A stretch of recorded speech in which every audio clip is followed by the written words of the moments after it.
ഇങ്ങനെയാണ് ഇത്രയും ക്വാളിറ്റിയിൽ ഫ്രെയിം ചെയ്യാന്നുള്ളത്. നമുക്ക് ബാക്കി എല്ലാ കാര്യങ്ങളും അറിഞ്ഞാലും ക്വാളിറ്റിൻ്റെ കാര്യത്തിൽ നമുക്ക് നല്ല ഡൗട്ട് ഉണ്ടാവും. വീഡിയോ ഫുള്ള് സ്കിപ്പ് ചെയ്യാതെ കണ്ടോ, തീർച്ചയായിട്ടും നിങ്ങളുടെ എല്ലാ ഡൗട്ടും ഇതോടുകൂടി മാറിക്കിട്ടും. അപ്പോൾ നമുക്ക് വീഡിയോയിലോട്ട് പോയാലോ.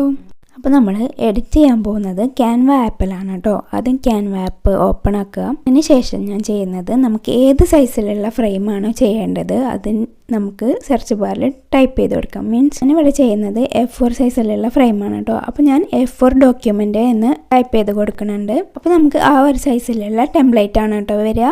അതിൽ ക്രിയേറ്റ് ബ്ലാങ്ക് എന്നൊരു ഓപ്ഷൻ ഉണ്ടാവും, അതാണ് നമ്മൾ സെലക്ട് ചെയ്യേണ്ടത്. ഇപ്പം നമ്മൾ ചെയ്യുന്നത് സിമ്പിളായിട്ടുള്ള കൂടുതൽ എഡിറ്റിംഗ് ഒന്നും ഇല്ലാത്തൊരു ഫ്രെയിമാണ് കേട്ടോ. അതുകൊണ്ട് നമുക്ക് ക്രിയേറ്റ് ബ്ലാങ്ക് എന്ന ഓപ്ഷൻ സെലക്ട് ചെയ്യാം. കൊളാഷൊക്കെ ഉള്ള കുറച്ച് എഡിറ്റിംഗ് ഒക്കെ കൂടുതലുള്ള ഫ്രെയിമാണ് നിങ്ങൾക്ക് വേണ്ടതെന്നുണ്ടെങ്കിൽ അത് നമുക്ക് സെർച്ച് ചെയ്ത് നോക്കാം കേട്ടോ. അതിൻ്റെ വീഡിയോ ഞാൻ അടുത്ത വീഡിയോയിൽ ചെയ്യാം. ഇവിടെ നമ്മൾ സിമ്പിളായിട്ടുള്ള ഒന്നാണ് ചെയ്യാൻ പോകുന്നത്. അപ്പോൾ അതിന് വന്നതിന് ശേഷം റീപ്ലേസ് എന്നൊരു